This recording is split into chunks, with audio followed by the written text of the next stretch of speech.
വിലയില്ലാതായിക്കൊണ്ടിരിക്കുന്ന കാലമാണ്.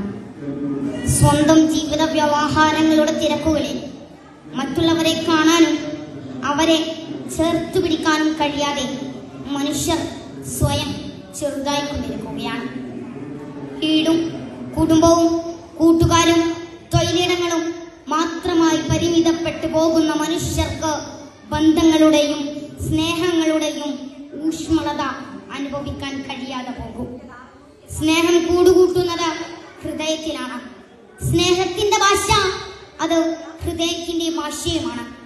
കമ്പോളവൽകൃത കാലത്ത് എല്ലാം നമ്മുടെ കൈവെള്ളയിൽ ഒതുങ്ങുകയും എന്റെ ജീവിത സൗകര്യങ്ങളിൽ മാത്രം ഞാൻ അഭിരമിക്കുകയും ചെയ്യുമ്പോൾ എനിക്കെന്തിനാണ് അന്യരെ കാണുകയും അവനെ അനുഭവിക്കുകയും ചെയ്യേണ്ടി വരുന്നത് എന്ന പരിമിതമായ ചിന്തയിലേക്ക് നമ്മൾ ഓരോരുത്തരും ചുരുങ്ങിക്കൊണ്ടിരിക്കുകയാണ്.